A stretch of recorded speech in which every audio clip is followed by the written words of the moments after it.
Hi friends, ఇదైతే మనకి staff selection commission అనమాట. ఎస్ఎస్సికి సంబంధించి stenographer grade C and D examination 2026కి సంబంధించినటువంటి నోటిఫికేషన్ అయితే ఇష్యూ చేశారు. దానికి సంబంధించినటువంటి అప్లికేషన్ ఆనియన్ ప్రాసెస్ కూడా మనకి ఈ రోజే స్టార్ట్ అవుతుంది అనమాట. 24th April 2026 ఇంకా 15 May 2026 దాకా మనకి టైం అయితే ఉన్నదన్నమాట. ఇంకా ఆన్లైన్లో మన ఫీజు పే చేసుకోవడానికి మాత్రం 16 May 2026 వరకు మనకి టైం అయితే ఉందన్నమాట. ఇంకా చూసుకుంటే కనుక అప్లికేషన్ ఫామ్లో ఏదైనా కనుక మన కరెక్షన్స్ ఉంటే 2 days టైం అయితే ఇవ్వడం జరుగుతుంది అనమాట. 20th అలాగే 21st May 2026. అలాగే సిబిఈ అంటే కంప్యూటర్ బేస్డ్ ఎగ్జామినేషన్ ఇది ఉంది టెంటేటివ్గా July August 2026లో కూడా మనకి కండక్ట్ చేసే అవకాశాలు అయితే ఉన్నాయన్నమాట. ఇంక మనకి ఏంటంటే ssc.gov.in అనేది ఇప్పుడు మనకి official link for application process అనమాట. మీకు nic.inలో కనుక ఉంటే దాన్ని వదిలిపెట్టేయాలి. దీంట్లో ఏంటి సపరేట్గా అయితే మీరు రిజిస్టర్ అయితే చేసుకోవాలి అనమాట. మీకు కనుక ఈ యొక్క ssc.gov.inలో కనుక ఆల్రెడీ కనుక అకౌంట్ ఉంటే డైరెక్ట్గా ఇక్కడ లాగిన్ అయితే అయిపోవచ్చు అనమాట. పైకి వస్తే ఇక్కడ మనకి లాగిన్ రిజిస్టర్ ఉంటుంది, దీని మీద క్లిక్ అయితే చేయాలి. ఇక లాగిన్ అవ్వడానికి రిజిస్ట్రేషన్ నెంబర్ పాస్వర్డ్ క్యాప్చర్ ఇచ్చేసి మీరు లాగిన్ అయితే అవ్వచ్చు అనమాట. ఇంకా మీకు ఏదైనా పాస్వర్డ్ మర్చిపోతే ఇక్కడ ఫర్గాట్ పాస్వర్డ్ తీసుకొని చేసుకోవచ్చు అనమాట. ప్లస్ మీకు కనుక అకౌంట్ లేకపోతే ఇక్కడ రిజిస్టర్ నవ్వని ఉందన్నమాట, ఇది తీసుకొని మొదట ఈ విధంగా రిజిస్ట్రేషన్ అయితే చేసుకోవాలి. ఒకసారి ఇప్పుడు ఇలాగైతే వస్తుంది, కంటిన్యూ అనాలన్నమాట. కంటిన్యూ అంటే 4 steps అయితే వస్తాయి మనకి ఇక్కడ. సో ఇనిషియల్గా అయితే మీరు ఇక్కడ ఏం చేయాలంటే మీ దగ్గర ఆధార్ కార్డు ఉంటే కనుక ఇక్కడ ఎస్ పెట్టేసి ఆధార్ కార్డు 2 times ఎంటర్ చేసిన తర్వాత ఇక్కడ టిక్ ఆన్ చేయాలి. టిక్ ఆన్ చేసిన తర్వాత ఇక్కడ సెండ్ ఓటీపీ అంటే మీకు ఓటీపీ వెరిఫై చేసేస్తే అయిపోతుంది అనమాట. సో గతంలో కనుక మీరు రిజిస్టర్ అయ్యి ఉంటే కనుక ఆధార్ కార్డు నెంబర్ ఇచ్చేసి టిక్ ఆన్ చేసేసి ఇది మీరు చేసేసుకుంటే సరిపోతుంది.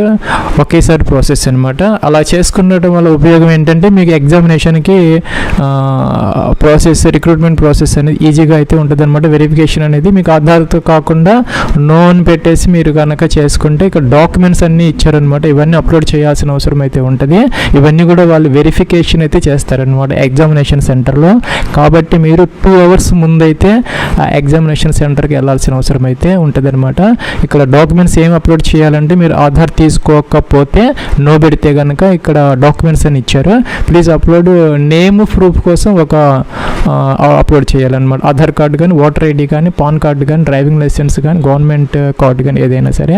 ఇంకా కూడా డేట్ ఆఫ్ బర్త్ ప్రూఫ్ కోసం కూడాను ఏదో ఒకటి మనం అప్లోడ్ చేయాలి. ఇక్కడ ఇచ్చారనమాట బర్త్ సర్టిఫికేట్ కానీ, స్కూల్ లీవింగ్ సర్టిఫికేట్ అంటే టీసీ అనమాట. అలాగే ఏదన్నా మనకి గెజెట్ ఆఫీసర్ ఇచ్చినటువంటి సర్టిఫికేట్ కానీ, ఆధార్ కార్డు కానీ, డేట్ ఆఫ్ బర్త్ ఏదైతే కరెక్ట్గా ఉన్నదో అది అప్లోడ్ చేయాలన్నమాట. అలాగే అడ్రస్ ప్రూఫ్ కోసం కూడా మనకి ఆధార్ కార్డు కానీ, ఓటర్ ఐడి కానీ, డ్రైవింగ్ లైసెన్స్ అన్నింటిలో మనకి ఆధార్ అనేది కామన్గా ఉంది. కాబట్టి మనం ఆధార్తో చేసుకుంటే ఈజీగా ఉంటుంది. మీకు ఏదైనా ప్రాబ్లం ఉంటే ఆధార్ లేకపోతే ఈ విధంగా వేరే ఏదైనా కూడా మీరు అప్లోడ్ అయితే చేసుకోవచ్చు అనమాట. అలాగే ఇక్కడ ఫోటోగ్రాఫ్ అప్లోడ్ చేసుకోవాలి. అలాగే ఇక్కడ జెండర్ ప్రూఫ్ అనమాట. జెండర్ అంటే మీరు మేలా ఫీమేలా లేకపోతే ట్రాన్స్జెండర్ అనేది ఇక్కడ ప్రూఫ్ అనమాట.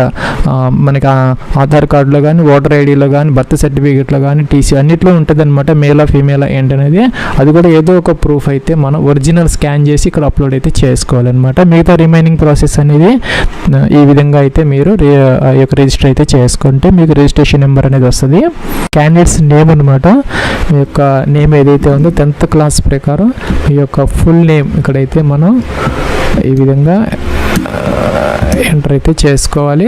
అలాగే ఇక్కడ మనకి వెరిఫై క్యాండిడేట్స్ నేమ్ అంటే సెకండ్ పైన ఏదైతే ఇచ్చామో మనం సేమ్ నేమ్ అయితే ఇక్కడ మనం ఎంటర్ అయితే చేసుకోవాలి. కిందకి రావాలి. Have you ever change name, మీ యొక్క నేమ్ని మీరు ఎప్పుడైనా చేంజ్ చేసుకున్నారని అడుగుతున్నారనమాట.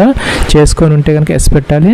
ఎస్ పెడితే కనుక న్యూ నేమ్ ఇక్కడ ఎంటర్ చేయాలి. నో పెడితే మనకి కాలం అయితే అవసరం అయితే లేదనమాట. సో ఇక్కడ జెండర్ అంటే మీరు మేలా ఫీమేలా సెలెక్ట్ చేసుకోవాలి. అదైతే కన్ఫర్మ్ అయితే చేయాలి. సెకండ్ టైము మెయిల్ అయితే ఇస్తే కింద కూడా మెయిల్ ఇవ్వాలన్నమాట. డేట్ ఆఫ్ బర్త్ ఇక్కడ క్యాలెండర్ అయితే ఇచ్చారు. దీని నుంచి మీ యొక్క డేట్ ఆఫ్ బర్త్ మొదటి ఇయర్ ఏదైతే ఉందో ఇక్కడ ఇయర్స్ అన్నీ వస్తున్నాయి. మొదటి ఇయర్ సెలెక్ట్ చేసుకోవాలి. తర్వాత మంత్, తర్వాత డే అనమాట. అలాగే మీ క్యాలెండర్ నుంచి మీ యొక్క date of birth as per 10th class matriculation certificate ప్రకారం మీ యొక్క డేట్ ఆఫ్ బర్త్ ఇక్కడ ఎంటర్ చేయాలి. మీ యొక్క ఫాదర్స్ నేమ్ అనమాట ఇక్కడ ఎంటర్ చేయాలి. అలాగే అదైతే కన్ఫర్మ్ అయితే చేయాలన్నమాట. సెకండ్ టైము ఫ్రెండ్స్ ఇక్కడ మీ యొక్క మదర్స్ నేమ్ ఏదైతే ఉందో అది ఇక్కడ మీరు ఎంటర్ అయితే చేసుకోవాలి. అదైతే సెకండ్ టైము ఇక్కడ మనం కన్ఫర్మ్ అయితే చేయాలన్నమాట. ఫ్రెండ్స్ కిందకి రావాలి. ఇక్కడ మెట్రికులేషన్ ఎడ్యుకేషన్ బోర్డు అనమాట. ఇక్కడ మనకి అన్ని బోర్డ్స్ అయితే వస్తాయి అనమాట. Suppose board of secondary education Andhra Pradesh, అలాగే తెలంగాణ కూడా వస్తుంది. లేని వాళ్ళు ఎవరైనా ఉంటే ఇక్కడ మన అదర్స్ అయితే ఉంటుంది అనమాట. జనరల్గా అన్నీ ఉంటాయి, లేకపోతే కనుక మీరు అదర్స్ అనేది తీసుకోవచ్చు, ప్రాబ్లం అయితే ఏం లేదనమాట. అదైతే కన్ఫర్మ్ అయితే చేయాలి. సెకండ్ టైం ఇక్కడ రోల్ నెంబర్ అనేది మీ యొక్క 10th క్లాస్ సర్టిఫికేట్ ఏదైతే ఉందో దాని ప్రకారం మీరు ఎంటర్ అయితే చేయాలన్నమాట. ఫ్రెండ్స్ ఇక్కడ ఈ రోల్ నెంబర్లో మనకి స్లాష్ అనేది ఒక స్పెషల్ క్యారెక్టర్ మాత్రమే ఎంటర్ అయితే చేసుకోవడానికి అవకాశం అయితే ఉంటుంది, ఈ విధంగా అనమాట. లేదంటే ఇక్కడ మనకి అదర్ స్పెషల్ క్యారెక్టర్స్ అనేది మనకి ఇక్కడ అలౌ అయితే చేయరనమాట. సపోజ్ మన హైఫన్ కానీ అండర్స్కోర్ అలాంటివి ఎంటర్ చేయడానికి వీల్లేదనమాట. ఓన్లీ స్లాష్ మాత్రం ఎంటర్ చేసుకోవచ్చు. ఒకవేళ కనుక రోల్ కోడ్ కనుక ఉంటే మీ యొక్క మెట్రికులేషన్ సర్టిఫికేట్లో రోల్ కోడ్ లేకపోతే రోల్ నెంబర్ అనేది కూడా ఉంటే అదైతే ఎంటర్ అయితే చేసుకోవచ్చు అనమాట. If roll code is given in your matriculation certificate then enter roll code hyphen roll number అనమాట. ఈ విధంగా మీరు ఎంటర్ అయితే చేసుకునే అవకాశం అయితే ఉంటుంది. లేకపోతే డైరెక్ట్గా మీరు రోల్ నెంబర్ అయితే ఎంటర్ చేసుకోవచ్చు. అదైతే కింద మనం కన్ఫర్మ్ అయితే చేసుకోవాలన్నమాట, చేయాలి. అలాగే కిందకి రావాలి. Year of passing of 10th class అనమాట. మీరు ఏ ఇయర్లో పాస్ అయ్యారు 10th క్లాస్ ఇక్కడ మెన్షన్ అయితే చేయాలన్నమాట. అలాగే హైయెస్ట్ ఎడ్యుకేషనల్ క్వాలిఫికేషన్ గ్రాడ్యుయేషన్ లేకపోతే పోస్ట్ గ్రాడ్యుయేషన్ సెలెక్ట్ అయితే చేసుకోవాలన్నమాట. సపోజ్ పోస్ట్ గ్రాడ్యుయేషన్ అయితే ఈ విధంగా ఎంటర్ చేయాలి. అదే గ్రాడ్యుయేషన్ అయితే సేమ్ అయితే సెలెక్ట్ చేసుకోవాలి. అలాగే క్యాండిడేట్స్ యొక్క మొబైల్ నెంబర్ అనమాట. మీకు 10 డిజిట్ మొబైల్ నెంబర్ ఏదైతే ఉందో అది ఇక్కడ ఎంటర్ అయితే చేయాలన్నమాట. మీకు సెండ్ ఓటీపీ అంటారు, ఓటీపీ వస్తుంది, అదైతే మీరు ఇక్కడ కన్ఫర్మ్ అయితే చేసుకోవాలన్నమాట. అలాగే క్యాండిడేట్స్ ఈమెయిల్ ఐడి అనమాట. మీ యొక్క ఈమెయిల్ ఐడి అయితే ఇక్కడ ఎంటర్ అయితే చేయాలన్నమాట. ఫ్రెండ్స్ నెక్స్ట్ ఇక్కడ క్యాండిడేట్స్ ఈమెయిల్ ఐడి ఎంటర్ చేయాలన్నమాట. దానికైతే ఓటీపీ వస్తుంది, మీరు వెరిఫై చేసుకోవాలి. నెక్స్ట్ ఇక్కడ సేవ్ నెక్స్ట్ అనే బటన్ ఉంది, దీని మీద క్లిక్ అయితే చేయాలన్నమాట. ఫ్రెండ్స్ మనకి పైన ఇచ్చినటువంటి మొబైల్ నెంబర్కి అలాగే ఈమెయిల్ ఐడికి సెపరేట్ ఓటీపీస్ అయితే వచ్చాయన్నమాట. మనం వెరిఫై చేసాము, ఓటీపీ ఎంటర్ చేసాము, వ్యాలిడేటెడ్ అని వచ్చిందనమాట సక్సెస్ఫుల్గా. ఇక్కడ మనం సేవ్ అండ్ నెక్స్ట్ అయితే చేసుకోవాలి. ఫ్రెండ్స్ ఇక్కడ మనకి రిజిస్ట్రేషన్ నెంబర్ అయితే అలౌట్ అయింది అనమాట, విజిబుల్ అవుతుంది, మనం నోట్ చేసుకుని పెట్టుకోవచ్చు. ఇక్కడ మనకి నోట్ అయితే ఇచ్చారు. Basic details are saved, registration is partial and it should be completed within 14 days అనమాట. రిమైనింగ్ యొక్క రిజిస్ట్రేషన్ ప్రాసెస్ అయితే విత్ ఇన్ 14 days అంటే 14 రోజుల లోపు అయితే మనం కంప్లీట్ అయితే చేసుకోవాలి. లేకపోతే ఆటోమేటిక్గా ఈ డీటెయిల్స్ అయితే డిలీట్ అయిపోతాయి అనమాట. సో రిమైనింగ్ ప్రాసెస్ అయితే విత్ ఇన్ 14 days మనం అయితే కంప్లీట్ అయితే చేసుకోవాలన్నమాట. Registration number and 1 time password is shared on your mobile number and email ID అనమాట. Use it sign in to your account అనమాట. మనం ఎంటర్ చేసినటువంటి ఆ ఈమెయిల్ ఐడి మొబైల్ నెంబర్ ద్వారా ఓటీపీ ద్వారా మనం తర్వాత లాగిన్ అవ్వాలన్నమాట. To complete registration process click continue button అనమాట. దీని మీద మనం క్లిక్ అయితే చేసుకోవాలి. ఫ్రెండ్స్ మరి రిజిస్టర్డ్ ఈమెయిల్ ఐడికి ఇక్కడ రిజిస్ట్రేషన్ నెంబర్ వచ్చింది, పాస్వర్డ్ కూడా వచ్చింది అనమాట. ఇక్కడ ఎంటర్ చేయాలి, క్యాప్చర్ బాక్స్లో ఎంటర్ చేసేసి సైన్ ఇన్ అయితే అవ్వాలన్నమాట. ఫ్రెండ్స్ ఇక్కడ మనకి please set a new password అని వచ్చిందనమాట. మనం ఇక్కడ న్యూ పాస్వర్డ్ అయితే ఎంటర్ చేసుకోవచ్చు. ఇక్కడ ఓల్డ్ పాస్వర్డ్ అయితే మీకు ఈమెయిల్ ఐడికి వచ్చి ఉంటుంది, ఇక్కడ ఎంటర్ చేసుకోవాలి. న్యూ పాస్వర్డ్ అయితే ఇక్కడ ఎంటర్ చేసుకోవచ్చు అనమాట. మినిమం 8 characters అయితే ఉండాలి. ఒక అప్పర్ కేసు, ఒక లోయర్ కేసు, ఒక నెంబర్, అలాగే ఒక స్పెషల్ క్యారెక్టర్ అనమాట. ఈ విధంగా మనం combination of alphanumeric and స్పెషల్ క్యారెక్టర్స్తో ఒక న్యూ పాస్వర్డ్ అయితే జనరేట్ చేసుకోవాలి ఇక్కడ. ఫ్రెండ్స్ అదైతే ఇక్కడ పాస్వర్డ్ అయితే మనం సెకండ్ టైం అయితే కన్ఫర్మ్ అయితే చేసుకోవాలన్నమాట. అలాగే సెక్యూరిటీ క్వశ్చన్ అయితే అడుగుతున్నారు అనమాట. ఒకటి ఇక్కడ ఏదో ఒకటి మీరు సెలెక్ట్ చేసుకోవాలి. Suppose what city were you Born in అనమాట. మీరు ఎక్కడ బోర్న్ అయ్యారు అలాగే దాన్ని ఆన్సర్ చేసుకొని మనం ఒక చోట నోట్ చేసుకొని పెట్టుకోవాలన్నమాట. పాస్వర్డ్ కనుక మనం ఫర్గాట్ అయితే అది మనం దాని ద్వారా అయితే మనం రెస్టోర్ చేసుకునే అవకాశం అయితే ఉంటుంది. అలాగే సెకండ్ క్వశ్చన్ అనమాట. మీ సెకండ్ క్వశ్చన్ కూడా అడిగి ఇక్కడైతే మనం ఆన్సర్ చేసుకొని సేవ్ అండ్ నెక్స్ట్ అయితే చేసుకోవాలన్నమాట. రీసెట్ అంటే ఈ కాలమ్స్ అన్ని క్లియర్ అవుతాయి, మళ్ళీ మీరు ఎంటర్ అయితే చేసుకోవచ్చు అనమాట. ఫ్రెండ్స్ మళ్ళీ ఇక్కడ మనకి లాగిన్ ఫామ్ అయితే వచ్చిందనమాట. ఇక్కడ రిజిస్ట్రేషన్ నెంబర్ ఎంటర్ చేయాలి. ఇక్కడైతే న్యూ పాస్వర్డ్ మరి ఏదైతే జనరేట్ చేసుకున్నారు ఇప్పుడు ఆ యొక్క న్యూ పాస్వర్డ్ ఎంటర్ చేయాలి. క్యాప్చర్ బాక్స్లో ఎంటర్ చేసేసి లాగిన్ అయితే అవ్వాలన్నమాట. ఫ్రెండ్స్ మనకి ఇక్కడ నెక్స్ట్ థర్డ్ కాలం అనమాట. ఇక్కడ అడిషనల్ డీటెయిల్స్ ఎంటర్ చేసుకోవాలి. కేటగిరీ మీకు కేటగిరీ ఏదైతే ఉందో EWS, SC, ST, OBC, general select అయితే చేసుకోవాలి. నెక్స్ట్ అయితే దీన్ని కన్ఫర్మ్ అయితే చేసుకోవాలన్నమాట. నేషనాలిటీ అయితే ఇక్కడ మనకి a person of Indian origin select చేసుకోవాలి. అలాగే ఇక్కడ మనకి ఫ్రెండ్స్ మనకి a person of Indian origin who migrated from Pakistan ఇలా ఏదో ఇచ్చారనమాట. అలాగే భూటాన్, నేపాల్, టిబెటన్ అలా మనం ఇదైతే సిటిజన్ ఆఫ్ ఇండియా సెలెక్ట్ చేసుకోవాలన్నమాట. ఇక్కడ మన సిటిజన్ ఆఫ్ ఇండియా సెలెక్ట్ చేసుకున్న తర్వాత విజిబుల్ ఐడెంటిఫికేషన్ మార్క్స్ అనమాట, అంటే మోల్స్ అనమాట. మీకు 10th క్లాస్ దాని ప్రకారం ఎక్కడైతే మీకు మోల్స్ ఉన్నాయో అదైతే మీరు సెలెక్ట్ అయితే చేసుకోవాలి. నెక్స్ట్ వచ్చేసరికి ఇక్కడ are you person with benchmark disability, PWD candidates ఎస్పెక్టల్ టైప్ ఆఫ్ డిజబిలిటీ ఇవైతే మెన్షన్ అయితే చేసుకోవాలి. ఇక్కడ డీటెయిల్స్ అయితే ఇచ్చారనమాట. ఇంకా పర్మనెంట్ అడ్రస్ అనమాట, ఇక్కడ డోర్ నెంబర్, ఫ్లాట్ నెంబర్తో సహా మీరు కంప్లీట్ అడ్రస్ అయితే ఎంటర్ అయితే చేసుకోవాలన్నమాట. స్టేట్ కూడా ఇక్కడ సెలెక్ట్ అయితే చేసుకోవాలి. అడ్రస్లో నుంచి స్టేట్, డిస్ట్రిక్ట్లో అన్నీ వస్తున్నాయి. ఇక్కడ మనకి అన్ని డిస్ట్రిక్ట్స్ ఉన్నాయన్నమాట, సెలెక్ట్ చేసుకోవాలి. పిన్ కోడ్ కూడా మీరు ఎంటర్ అయితే చేసుకోవాలి. అలాగే ఇక్కడ if present address and permanent address ఏమైతే టిక్ ఆన్ చేస్తే పై అడ్రస్ కిందకి ఆటోమేటిక్గా అయితే వచ్చేస్తుంది. సేవ్ అండ్ నెక్స్ట్ అయితే మీరు చేసుకోవచ్చు అనమాట. ఫ్రెండ్స్ ఇక్కడ మీకు కంప్లీట్ అడ్రస్ అయితే ఎంటర్ చేసుకోవాలి. డోర్ నెంబర్, ఫ్లాట్ నెంబర్తో సహా స్ట్రీట్, అలాగే ఒక సిటీ అన్నీ కూడా ఎంటర్ చేయాలన్నమాట. Complete state, district, pin code, save and next అయితే చేసుకోవాలి. ఫ్రెండ్స్ ఇక్కడ మన లాస్ట్ స్టెప్ అనమాట. ఇక డిక్లరేషన్ ఇవ్వాలి, టిక్ ఆన్ చేయాలి. మీరు డీటెయిల్స్ చూసుకోవాలంటే ఓటీ డీటెయిల్స్ ఏమైనా క్లిక్ చేసి వ్యూ చూసుకోవచ్చు, లేదంటే డిక్లేర్. ప్లస్ ఇంకా లాగిన్ అయితే ఇలా వస్తుంది అనమాట. ఇంకా లైవ్ ఎగ్జామినేషన్స్లో మనకి ఇక్కడ stenographer grade C and D examination సంబంధించి అప్లై అయిన బట్టి దీని మీద క్లిక్ అయితే చేసుకోవాలి. దానికన్నా ముందు ఏంటంటే మీకు ఏదైనా ఈ యొక్క రిజిస్ట్రేషన్ డీటెయిల్ అంటే ఓటీఆర్ ఏదైనా మోడిఫికేషన్స్ కావాలంటే ఇక్కడ మనకి రైట్ సైడ్ టాప్లో ఎడిట్ రిజిస్ట్రేషన్ డీటెయిల్స్ అని ఉంటే దాని మీద క్లిక్ చేసి వాటిని ఏదైనా ఎడిట్ అయితే చేసుకోవచ్చు. ఇక్కడ ఏంటంటే stenographer grade C and D examination సంబంధించినటువంటి కొన్ని ఇన్స్ట్రక్షన్స్ అయితే ఇచ్చారు. అప్లికేషన్ ఆన్లైన్ ప్రాసెస్కి సంబంధించి చదువుకోవచ్చు అనమాట. ఇక్కడ ఫిల్ ఫామ్ అనాలి. ప్లస్ ఇక్కడ ఏంటంటే మనకి కాలమ్ నెంబర్ 1 to 18 అనేది ఇక్కడ మనకి నాన్ ఎడిటబుల్ అనమాట. వీటిలో ఏదైనా మన మోడిఫికేషన్స్ కావాలంటే డాష్ బోర్డ్ ఇందాక చూపించినట్టుగా మన ఎడిట్ రిజిస్ట్రేషన్ డీటెయిల్స్ అని ఉంటుంది. డాష్ బోర్డ్లో రైట్ సైడ్ టాప్లో అది దాని మీద క్లిక్ చేసి ఈ యొక్క 18 కాలమ్స్ని మీరు మార్చుకోవచ్చు. ఇక్కడైతే మనకి నాన్ ఎడిటబుల్ అనమాట. సో నెక్స్ట్ ఏం చేయాలంటే ఇక్కడ మన నెక్స్ట్ అనే బటన్ దీని మీద క్లిక్ అయితే చేసుకోవాలి. సో ఇక్కడ ఏంటంటే మనకి 19 కాలమ్ అనమాట. హైయెస్ట్ ఎడ్యుకేషన్ క్వాలిఫికేషన్ ఏదైతే ఉంది మీకు అది దీనికి సంబంధించి ఇంటర్మీడియట్ పాస్ అయితే సరిపోతుంది అనమాట. వేరే అవసరం లేదు. మీకు కనుక హైయెస్ట్ క్వాలిఫికేషన్ డిగ్రీ ఉంటే డిగ్రీ, ఏదైనా పీజీ ఉంటే పీజీ, ఏదైనా సెలెక్ట్ అయితే చేసుకోవచ్చు అనమాట. సో నెక్స్ట్ ఏంటంటే ఇక్కడ డీటెయిల్స్ ఆఫ్ క్వాలిఫైయింగ్ ఎడ్యుకేషన్ ఈ వేకెన్సీస్కి సంబంధించినటువంటి మన ఎసెన్షియల్ క్వాలిఫికేషన్ అనమాట. ఏంటంటే మనకి 12th స్టాండర్డ్ ఇంటర్మీడియట్ పాస్ అయ్యి ఉండాలి, లేదంటే మనకి ఈక్వలెంట్ టు 12th స్టాండర్డ్ కొన్ని స్టేట్స్లో మనకి హెచ్ఎస్సి అని అలాగ ఉంటుంది అనమాట. సో అది కూడా దీనికి ఈక్వలెంట్ అయితే అవుతుంది. సో ఇంటర్మీడియట్ కానీ మన 10+2 కానీ 12th క్లాస్ కానీ అందరూ కూడా దీనికి ఎలిజిబుల్ అయితే అవుతారనమాట. ఇంకా చూసుకుంటే deemed graduation certificate issued by the armed forces వాళ్ళు కూడా దీనికి ఎలిజిబుల్ అయితే అవుతారనమాట.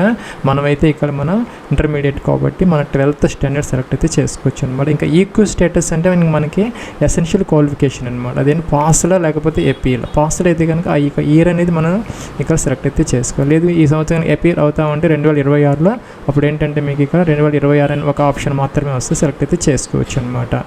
సో ఇక్కడ ఏంటంటే అప్పుడు ఇలాగ మనం సెలెక్ట్ అయితే చేసుకోవచ్చు. ఇంకేంటంటే ఇంకా స్టేట్ బోర్డా లేకపోతే మీరు ఎక్కడ చదువుకున్నారు అంటే ఇంటర్మీడియట్ అని ఏ స్టేట్లో చదువుకున్నారు అనేది స్టేట్ సెలెక్ట్ చేసుకోవాలి. తర్వాత నేమ్ ఆఫ్ ద బోర్డ్ అనమాట అన్నీ కూడా వస్తాయి మనకి ఇక్కడ సెలెక్ట్ అయితే చేసుకోవచ్చు అనమాట. ఇంకా రోల్ నెంబర్ అండ్ ఇంటర్మీడియట్కి సంబంధించి రోల్ నెంబర్ ఎంటర్ అయితే చేసుకోవాలి. పర్సంటేజ్ ఆఫ్ మార్క్స్ అనమాట మనకి ఎంత పర్సంటేజ్ వచ్చింది అనేది సిజిపిఏ సిస్టమ్ ఉంటే కనుక ఇక్కడ మన సిజిపిఏ సిస్టమ్ అనేది ఇక్కడ మన 20.7లో సిజిపిఏ కూడా ఎంటర్ చేసుకునే అవకాశం అయితే మనకి ఉంటుంది అనమాట. మరి వెనక్కి వెళ్ళొచ్చు, లేదంటే సేవ్ నెక్స్ట్ కూడా చేసుకొని మనం నెక్స్ట్ స్టెప్కి అయితే వెళ్ళే అవకాశం అయితే ఇక్కడ ఉంటుంది. ప్లస్ నెక్స్ట్ ఏంటంటే ఇక్కడ కాలమ్స్ వచ్చేసరికి వెదర్ యు ఆర్ ఎక్సర్స్ మైన ఎస్ పెట్టుకో లేకపోతే నో అనమాట. ఇంకా కూడా మీకు ఏజ్ రిలాక్సేషన్స్ కావాలనుకుంటే ఎస్ పెట్టుకో లేకపోతే నో అనమాట. ఇప్పుడు చూసుకున్నట్టయితే కనుక మనకి ఈ వేకెన్సీస్కి సంబంధించి మన స్టెనోగ్రాఫర్ గ్రేడ్ సి ఏదైతే ఉందో 18 to 30 years అనమాట. As on 1st August 2026 cut off డేట్కి చూసుకోవాలి మనం. అయితే ఇక్కడ 2 dates ఇవ్వడం జరుగుతుంది అనమాట. ఈ 2 dates మధ్య కనుక మీరు బారన్ అయ్యి ఉంటే లేకపోతే మీ యొక్క డిఓబి ఉంటే సరిపోతుంది. ఏంటంటే అది 2nd August 1996, 1st August 2008 అనమాట. ఇంకా కూడా గ్రేడ్ డి స్టెనోగ్రాఫర్కి సంబంధించి 18 to 27 years అనమాట. దీనికి కూడా మనకి 2nd August 1999, 1st August 2008 మధ్య కనుక మీరు బారన్ ఉంటే సరిపోతుంది. దీనికి అదనంగా ఏంటంటే SC/ST 5 years, OBC 3 years, ఇంకా కూడా పీడబ్ల్యూడీ క్యాండిడేట్స్ 10 years ఏదైతే ఉంది ఏజ్ రిలాక్సేషన్స్ అనేది మనకి అప్లికబుల్ అయితే అవుతాయి అనమాట. ఆ యొక్క ఏజ్ రిలాక్సేషన్ మీకు అవసరం అనుకుంటే మీ యొక్క ఆ యొక్క డేట్స్ మధ్యలో లేకపోతే మీరు కనుక OBC కానీ ఇంకా ఈ యొక్క SC/ST కానీ పీడబ్ల్యూడీ క్యాండిడేట్స్ అయ్యి ఉంటే మీకు ఏజ్ రిలాక్సేషన్స్ కావాలి అనుకుంటే ఎస్ పెట్టుకోవచ్చు, లేకపోతే నో అనేది మీరు సెలెక్ట్ అయితే చేసుకోవచ్చు. ఎస్ పెట్టుకుంటే మీరు SCనో STనో అయినా లేకపోతే ఏంటని, ఓబీసీ అయితే ఓబీసీ అది కూడా వస్తుంది అనమాట ఆప్షన్. డైరెక్ట్గా సెలెక్ట్ అయితే మీరు చేసుకోవచ్చు అనమాట. ఇంకోటి ఏంటంటే ఇక్కడ డిఓపిటీకి మీ యొక్క personal information available access by job opportunities, ఇది ఏంటంటే మనం ఎస్ అయితే పెట్టుకోవచ్చు అనమాట. వీళ్ళు ఏంటంటే ఒక డేటా అనేది క్రియేట్ చేసుకుంటారనమాట డిఓపిటీ వాళ్ళు, ఎంతమంది అప్లికేషన్స్ పెట్టారు, ఎన్ని జాబ్స్ వచ్చాయి ఏంటి అనేది దానికోసం మనం ఎస్ అయితే పెట్టుకోవచ్చు. ఎటువంటి ప్రాబ్లం అయితే మనకి ఉండదన్నమాట. సో సేవ్ అండ్ నెక్స్ట్ అయితే మనం ఇక్కడ చేసుకోవచ్చు. ప్లస్ ఇక్కడ ఏంటంటే మనకి ఈ యొక్క 24th కాలం అనమాట. ఇక్కడ ఏంటంటే preference of examination centres 3 options అయితే మనం ఇవ్వాలన్నమాట. మొదటి ప్రిఫరెన్స్ ఎక్కడ ఇస్తే అక్కడ మీకు మ్యాక్సిమం ఆ యొక్క సెంటర్ వచ్చే అవకాశాలు అయితే ఉంటాయి. దీని మీద మనం ఎస్ఆర్ అని చెప్పి కొంచెం టైప్ చేయగలిగితే కీబోర్డ్లో మనకి డైరెక్ట్గా అక్కడికి వెళ్ళిపోతాం అనమాట. మన సదరన్ రీజియన్లో మీరు ఎగ్జామ్ రాయాలని అనుకుంటే కనుక ఇక్కడ మీరు కిందకు వచ్చేసి ఎస్ఆర్ ఏలూరు, గుంటూరు, హైదరాబాద్, ఇంకా కూడా కాకినాడ, అలాగే కరీంనగర్, కర్నూలు, కిందకు వచ్చేసి నెల్లూరు, ఒంగోలు, ఇంకా రాజమండ్రి ఇవన్నీ వస్తున్నాయి అన్నమాట. చూసుకోవచ్చు మీరు. ఇంకా కూడా కిందకు వచ్చేస్తే తిరుపతి, విజయవాడ, విశాఖపట్నం, విజయనగరం, వరంగల్ ఇలా వస్తే చూసుకోవచ్చు. మీరు ఎస్ఆర్లోకి వచ్చేస్తే మీకు ఎక్కడ ఎగ్జామ్ రాయాలని అనుకుంటే అది మీరు ఇక్కడ డైరెక్ట్గా సెలెక్ట్ అయితే చేసుకోవచ్చు అనమాట. అంటే 3 ఆప్షన్స్ ఇవ్వాలి కాబట్టి మనం తప్పనిసరిగా 3 అనేది మనం సెలెక్ట్ అయితే చేసుకోవాలన్నమాట ఈ రకంగా. ప్లస్ ఇక్కడ ఏంటంటే 25.1 కాలం అనమాట. పిహెచ్ క్యాండిడేట్స్ ఎవరైనా ఉంటే వాళ్ళకి మాత్రం ఈ 2 కాలమ్స్ హైలైట్ అవుతాయి, మిగతా వాళ్ళకి డిజిబుల్ అవుతాయి అనమాట. సో మనం ఏం చేయాల్సిన అవసరం అయితే లేదనమాట. ఇది కూడా ఏంటంటే 25.3 కూడా ఈ యొక్క ఫిజికల్ లిమిటేషన్ ఎవరికైతే ఉందో స్క్రైబ్ వాళ్ళకి సంబంధించిన వాళ్ళు తెచ్చి పెట్టుకో, లేకపోతే నో అనేది మనం ఇక్కడ సెలెక్ట్ అయితే చేసుకోవచ్చు. ప్లస్ ఇది 25.4 కూడా స్క్రైబ్కి సంబంధించింది అనమాట. ఇవన్నీ కూడా పిహెచ్ క్యాండిడేట్స్కి సంబంధించినవి. అలాగే medium of computer based examination and skill test ఏదైతే ఉందో మీరు హిందీలో రాయాలనుకుంటున్నారా, ఇంగ్లీష్లో రాయాలనుకుంటున్నారా సెలెక్ట్ అయితే చేసుకోవచ్చు అనమాట. సో 2 times ఎంటర్ అయితే మనం చేసుకోవాలన్నమాట. ఇది ఏంటంటే సిబి అంటే computer based test as well as ఈ యొక్క స్కిల్ టెస్ట్ అనమాట. 2 కూడా ఇంగ్లీష్లోనే ఉంటాయి. ఇంగ్లీష్ కనుక మీరు సెలెక్ట్ చేసి హిందీ ఉంటే హిందీలోనే మీకు ఆ యొక్క ఎగ్జామినేషన్ కండక్ట్ అయితే చేస్తారనమాట. పోస్ట్ అప్లైడ్ ఫర్ మీరు గ్రేడ్ సికి అప్లై చేయాలనుకుంటే ఈ ఆప్షన్ తీసుకోవాలి. డి అయితే దీనికి తీసుకోవాలి. బోత్ వాటికి అప్లై చేయాలంటే కింద ఆప్షన్ అనేది మీరు తీసుకోవచ్చు అనమాట. ఇదైతే 2 times మనం సెలెక్ట్ అయితే చేసుకోవాలి. ఇక్కడ చూసుకుంటే కనుక గ్రేడ్ సికి మనకి 18 to 30 years అనమాట. అలాగే గ్రేడ్ డికి 18 to 27 years. సో మనకి ఏజ్ ఒకటి మనకి కన్స్ట్రెంట్ అనమాట. మీకు కనుక ఏజ్ ఉంటే మీరు 2 పోస్టులకు అప్లై అయితే చేసుకోవచ్చు. ప్లస్ అలాగే చూసుకుంటే కనుక ఇక్కడ మనకి స్కిల్ టెస్ట్ అండ్ స్టెనోగ్రఫీ అయితే ఉంటుంది అనమాట. ఇంకా మా గ్రేడ్ డికి ఉంటుంది. ఇంగ్లీష్లో అయితే దానికి 50 minutes డ్యూరేషన్ అయితే ఇస్తారనమాట. అలాగే చూసుకుంటే మనకి ఒక స్టెనోగ్రాఫర్ గ్రేడ్ సికి ఇంగ్లీష్లో సంబంధించి 40 minutes టైం అయితే ఇవ్వడం జరుగుతుంది అనమాట. సో మీరు కనుక దాన్ని ఫుల్ఫిల్ చేయగలిగితే ఆ 2 పోస్టులకి మీరు అప్లై అయితే చేసుకోవచ్చు. ఇక్కడ సేవ్ నెక్స్ట్ అయితే చేయాలి. సంబంధించి మీ యొక్క మొబైల్లో కనుక ఈ యొక్క క్యూఆర్ కోడ్ జనరేటర్ ఉంటుంది అనమాట. దాని ద్వారా చేసుకొని లింక్ని అప్లోడ్ చేసిన అవుతుంది. లేదంటే కనుక మీరు డైరెక్ట్గా క్యాప్చర్ కూడా చేసుకోవచ్చు అనమాట. కొంచెం వైట్ బ్యాక్గ్రౌండ్ లాగా చూసుకొని వెనకాల ఎటువంటి ఆబ్జెక్ట్స్ లేకుండా కొంచెం ప్లెయిన్ వాల్ లాంటివి చూసుకొని మీరు అక్కడ అయితే మీరు యొక్క ఫోటోని క్యాప్చర్ అయితే చేసుకోవచ్చు. అలాగే సిగ్నేచర్ కూడా మనం ఇక్కడ అప్లోడ్ అయితే చేసుకోవాలన్నమాట.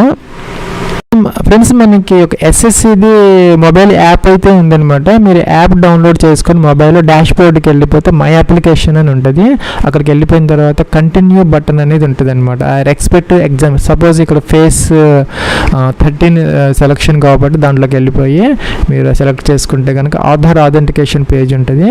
ఆ యొక్క ఫేస్ ఆథెంటికేషన్ అయితే చేసుకోవచ్చు అనమాట. అలా కూడా మీరు ఈ యొక్క ఫోటోగ్రాఫర్ని అప్లోడ్ అయితే చేసుకోవచ్చు. అలాగే ఫోటో అనేది ఇలాగైతే ఉండాలని చెప్పేసి మన స్పెసిమెన్ ఇచ్చారనమాట. అలౌడ్ ఫోటో అనమాట. ఇలాగా కింద కొన్ని రకాలుగా ఇచ్చారు. ఇలాగైతే ఉన్న బ్లర్గా కానీ ఇలాగైతే క్యాప్స్ పెట్టుకోవటం కానీ అలా అయితే ఉండకూడదు అనమాట. అప్లికేషన్ రిజెక్ట్ అయితే అవుతుంది. సో జాగ్రత్తగా చెక్ చేసుకొని మీరు అప్లోడ్ అయితే చేసుకోవాలి. మీరు ఇలాగ ఇన్స్టాలేషన్ అయితే చేసుకోవచ్చు అనమాట. ఇన్స్టాల్ అయిన తర్వాత ఫోటో అయితే మీకు ఫ్రంట్ కెమెరా నుంచి ఈ విధంగా ఇదైతే తీసుకోవచ్చు అనమాట. దీనిని అప్లోడ్ అయితే చేసుకోవచ్చు. ఫ్రెండ్స్ ఇదైతే మనకి లాగిన్ అనమాట. ఇక్కడ యూజర్ నేమ్ పాస్వర్డ్ క్యాప్చర్ ఇచ్చేసి మనం లాగిన్ అయితే అవ్వాలి. ఫ్రెండ్స్ మనకి వెనకాల బ్యాక్గ్రౌండ్ అలాగే మనకి లైట్ ఉండేలాగా చూసుకొని ప్లెయిన్ బ్యాక్గ్రౌండ్ అలాగే గుడ్ లైటింగ్ ఉండేలాగా చూసుకొని మనం ఈ యొక్క కెమెరా అయితే మన ఐ లెవెల్లో పెట్టుకొని ఈ యొక్క క్యాప్చర్ అయితే చేసుకోవాలన్నమాట. అలాగే ఇక్కడ క్యాప్ అలాగే మాస్క్ కానీ ఇలాగ మనం వేర్ చేసుకోకూడదు. ఇక్కడ ఇంటూ మార్క్ ఇచ్చారు, ఇలాగైతే ఉండకూడదు అనమాట. ఇక్కడ గ్రీన్ కలర్ ఇచ్చినటువంటి ఈ ఫోటో ఈ విధంగా అయితే మనం ఫోటో క్యాప్చర్ అయితే చేసుకోవాలి. ఫ్రెండ్స్, మీరు ఈ యొక్క ఫోటో కనుక సక్సెస్ఫుల్గా కనుక ఇది క్యాప్చర్ అయిపోతే మీకు ఇలాగ మెసేజ్ అయితే వస్తుంది అనమాట, సక్సెస్ఫుల్ అని చెప్పేసి, photo has been uploaded successfully అని చెప్పేసి. ఫ్రెండ్స్, అలాగే ఫ్రెండ్స్ ఇక్కడ సిగ్నేచర్ అప్లోడ్ చేసుకోవాలి. సిగ్నేచర్కి సంబంధించి ఇక్కడ ఒక లింక్ అయితే ఇచ్చారనమాట. అక్కడ క్లిక్ హియర్ రీడ్ అని ఉంది, దీని మీద క్లిక్ చేస్తే మీకు ఒక బాక్స్ ఇస్తారనమాట. వీళ్ళు ఆ బాక్స్ మీద ఇక్కడ బాక్స్ అయితే ఇచ్చారు. ఈ బాక్స్ అనేది మనం కట్ చేసుకొని దాంట్లో విత్ ఇన్ ద బాక్స్, ఈ బాక్స్ లోపల పూర్తిగా చక్కగా ఈ బాక్స్ని ఇక్కడ వరకు కూడాను మీరు సిగ్నేచర్ చక్కగా చేసుకోవాలన్నమాట.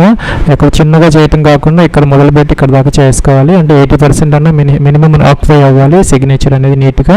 ఇది అంటే ఈ బాక్స్లో ఇచ్చి ఈ బాక్స్ని మనం సిజర్స్ కట్ చేసుకొని దీంట్లో సైన్ చేసుకొని అదైతే మనం అంతవరకు క్రాప్ చేసుకొని అప్లోడ్ అయితే చేసుకోవాలి. ఫ్రెండ్స్, ఇక్కడ శాంపిల్స్ ఇచ్చారనమాట.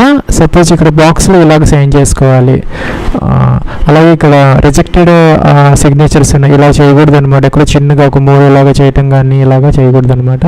సో చక్కగా ఇట్లాగా విజిబుల్గా ఉండాలన్నమాట, పెద్దగా నీట్గా. ఆ విధంగా ఈ బాక్స్ని కట్ చేసుకొని దాంట్లో సైన్ చేసి దానిని స్కాన్ చేసుకొని క్రాప్ చేసుకొని అప్లోడ్ చేసుకోవాలి. 10 to 20 KB మధ్య జేపీజీలో ఉండాలన్నమాట. ఇక్కడ డైమెన్షన్స్ కూడా ఇక్కడ మనకి ఇచ్చారు. 6 centimeters విడ్త్, 2 centimeters హైట్ అనమాట. ఆ విధంగా దీనిని అప్లోడ్ అయితే చేసుకోవాలి. ఫోటో క్యాప్చర్ అయిన తర్వాత ఇక్కడ మనకి క్యాప్చర్ అగైన్ అని వస్తుంది, లేకపోతే సేవ్ అనమాట. మీరు సేవ్ అయితే చేసుకోవచ్చు. ఫ్రెండ్స్, మనకి సిగ్నేచర్ అప్లోడ్ చేసాము, మన లైవ్ ఫోటో కూడాను ఇదైతే క్యాప్చర్ అయిందనమాట. ఇక్కడ డిక్లరేషన్ అడుగుతున్నారు, ఐ అగ్రీ అనాలి. ఇక్కడ క్యాప్చర్ ఇచ్చారు, ఇది ఎంటర్ చేయాలి. నెక్స్ట్ సేవ్ నెక్స్ట్ అయితే చేసుకోవాలన్నమాట. ఫ్రెండ్స్, మనకి నెక్స్ట్ ఇలా అయితే వచ్చిందనమాట. Application submitted, contents not verified, print application form అని వచ్చింది. అప్లికేషన్ ఫామ్ అయితే ప్రింట్అవుట్ తీసుకొని మీ దగ్గర జాగ్రత్తగా అయితే పెట్టుకోవచ్చు అనమాట.